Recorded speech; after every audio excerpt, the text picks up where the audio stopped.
Hello and welcome, everyone. This is another edition of the Daily Night, and I am your host, Brian Smith, and I'm also the publisher at Inside the Nights on Fan Nation, powered by Sports Illustrated. The thing that I'm going to talk about today would be the development of UCF's young cornerbacks. Now, there's been a lot of consternation, myself included, about how they haven't made a lot of plays so far in the 2021 season. That's very, very easy to see because the stats just bear it out. In the article I have coming up, and that I put this in, it's very clear. Devontae Brown has 4 pass breakups. None of the other 3 have any yet. Brandon Adams hasn't played much. He's only played in a couple of games. And Justin Hodges has just played in 3. Corey Thornton missed a couple of games, basically. At the end of the first quarter against Louisville, he came out, didn't play against Navy. But still, did not have an interception for many of them, or only one player having a pass breakup is a problem. Can they get better this year? And more importantly, let's be honest, the rest of this year's development, based on what's been going on, can they be ready for the 2022 season to make a significant jump, meaning they can take part of the field away? They don't have to be what Cincinnati has, but they need to be a lot better than what they are now, somewhere in between. And considering the athleticism and the natural size and what I've been seeing and just kind of watching them, they're getting closer. It's just not as fast as I would like, and I'm sure most of the UCF fans as well. From talking to people, there are certainly a lot of concerns about it, and they're just – UCF fans are tired of not being able to be a good pass defense. And I'm going to talk a little bit about that too. But segment 1, I just kind of want to go over a little bit of what I see, and then in segment 2, what they need to do, not only with them, but to build the program at the defensive back position overall, and mostly corner. So with this group, there's 4 guys. You have Brandon Adams, the freshman out of Atlanta. Then you have the 3 South Florida kids that I'm going to talk about. That's the only corners I'm going to talk about. I'm not going to talk about the more experienced juniors and seniors. I'm just talking about the long term. That's it. So if I left somebody out and you're mad, don't yell at me. This is very specific. This is about the long-term development of the corner position, in that position only here. We need to find out if these guys can make plays now to some degree and improve before going into spring practice for 2022.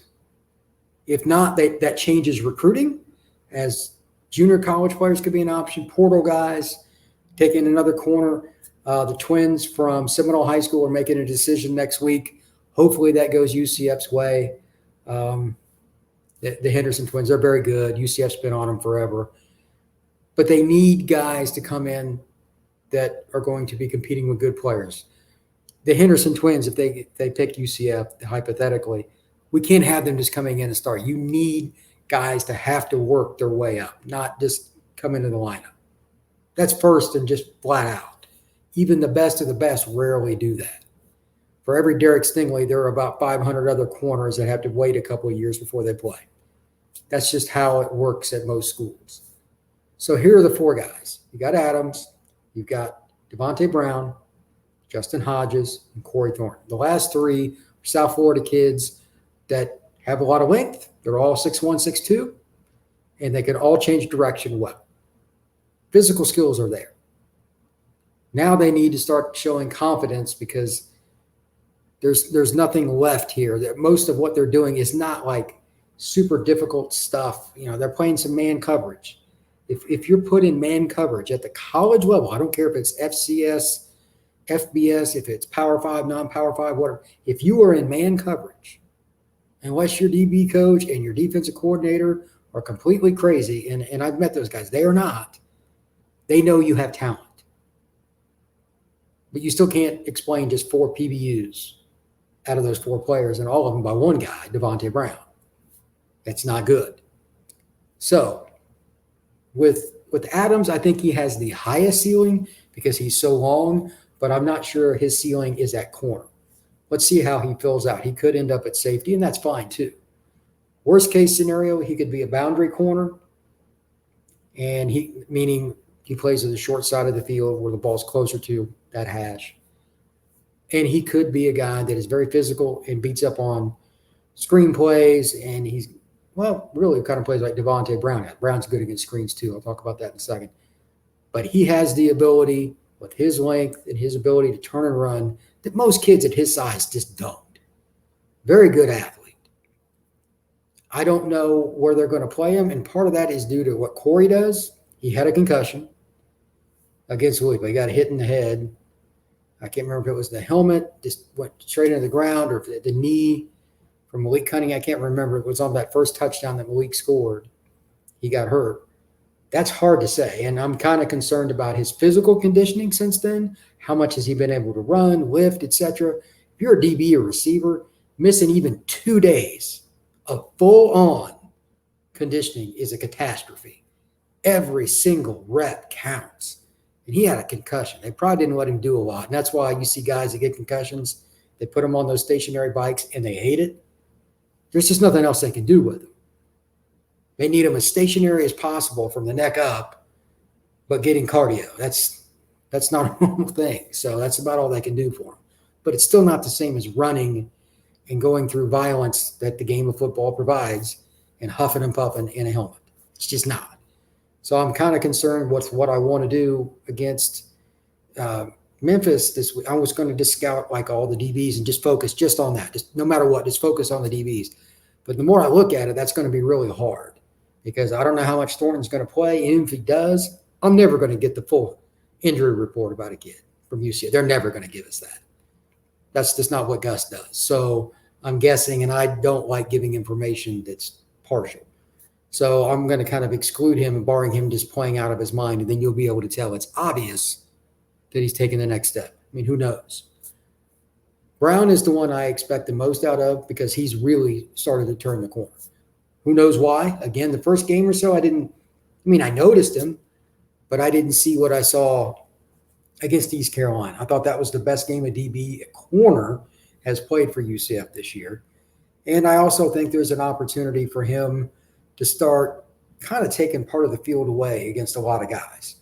Now, I'm not saying he's going to do that this weekend against Austin. The kid that's coming in from Memphis is legit. If they can shut him down, then we're elevating real quick because Austin's an NFL player. None of the 4 corners I'm talking about right now are anywhere in the stratosphere of being NFL players. They're just not.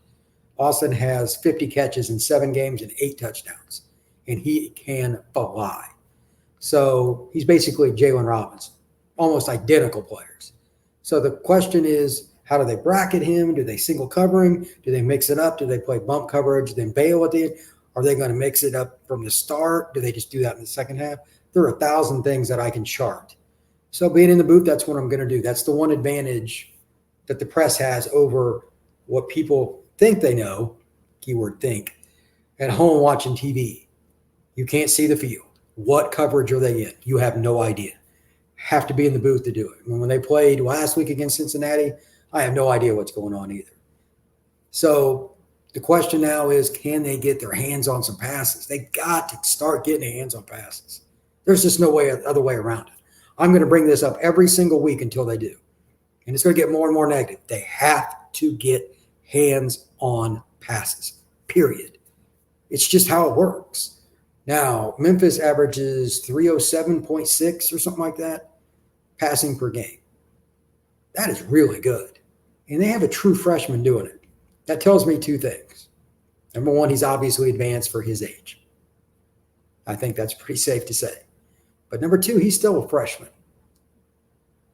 When you mix up coverages with a freshman quarterback or anybody inexperienced, there's always a chance for that uh-oh play. You know that moment you're playing ball as a kid, as soon as you release the ball, you're like, oh, no, that wasn't a good idea. Can't take it back. It's like hitting send on an email. I shouldn't have done that. Hitting send on a tweet. That wasn't a good idea. It's gone. Even if you delete it, a couple of seconds out there, somebody could have screenshot that. It's out there forever then. That's what I think could happen this week. And I think UCF, while they play some man coverage, they'll probably also mix it up at least a little bit. At least a little bit. In reference to the following. They're going to mix up how and when they do things with second down, third down situation, like that medium, that 3rd and 4, 3rd and 5, 2nd and 4, 2nd and 5, hoping they catch a freebie. Let's be honest, UCF has just not been able to get teams turned over in the passing game the way they would like, for whatever reason. maybe their overconfidence, meaning Memphis, can provide UCF with a little bit of that. So that's how I'm going to wrap up segment 1. And going into segment 2, here's your question. Which player or players has the best chance of picking off a pass from those 4 cornerbacks against Memphis? Again, that's Devontae Brown, Corey Thornton, Hodges, and Adams. I think all 4 will play, and Domio will play too, and a couple other more experienced guys. That's fine. Dylan Lester might play corner and might play slot. Who knows? But out of those 4, which one? Segment 2. Building your depth chart has to start with development. I know recruiting for me is a lot of fun, and I know people talk about it all the time that are UCF fans. As I sit here in the hotel room getting ready for the game tomorrow, the question I had is, how many players do they take in the portal or junior college, like experienced guys, if the worst case scenario happens and nothing else really shows itself out in terms of those 4 players from game 7 through game 12? Are they going to take the status quo? I'd be shocked. They're going to say, hey, here it is. Hey, man, you guys didn't get it done. It's my opinion. Number 2 on that, I don't know which way it'll be. It'll just be take the best player available. Portal, JUCO, could be a high school kid they flip. Who knows? With all the coaching changes that had just started, there's going to be a ton. Because college football is a mess this year. There are a lot of fan bases that are disappointed. Right, wrong, or indifferent. You know what fan bases do, or sometimes not? Donate money. That matters. Coaches at Florida, coaches at LSU, USC, Miami, it's starting to happen. In the next 3 weeks, it is going to be a free-for-all. More behind the scenes than publicly. But that stuff gets out to guys in the media. It gets out to recruits. And kids change their commitments, sometimes privately. And UCF's going to be involved with kids that they aren't, at least publicly now. Corner's going to be one of those spots. Who's it going to be? They have Nakai Martinez, and even if they were to get the Henderson twins from Seminole High School, and they're both very good, you can't rule out taking a kid from the portal because you need help now. You cannot count on freshmen. I don't care if it's the number 1 corner in the country. Cannot count on freshmen. If the 4 kids that I'm talking about do not play better, and I mean a lot better, than what happened in the first 6 games, they're going to be forced to do something in combination. That's my opinion. I don't have any insight on it. I don't know anybody at UCF that's talking about it, but I just don't see how you can say, we're just going to roll with the same guys who didn't get it done and then some freshmen. That doesn't seem like a very solid plan to me. When you have the availability of a great campus, it's easy to recruit to, you're in Central Florida, you got to take another kid from the portal. So with that, it's going to be an interesting weekend of college football. I'm really curious about the LSU Ole Miss game and a few other games that kind of lead us into what's going to happen with the coaching changes. LSU obviously already got rid of Orgeron, but he's still around. That's weird. How does that impact LSU's class and then other classes? Because teams will come get their kids, then they could lose some of theirs. This cycle is going to be vicious the next few weekends. So kind of be on the lookout for that. Alabama plays Tennessee, and Tennessee's played pretty well. If they get whipped, it's in Tuscaloosa. Do they lose some of their kids? Again, here comes that cycle. So tomorrow's going to be fun for UCF football, but then on Saturday there's going to be more. Everybody enjoy the weekend and be safe.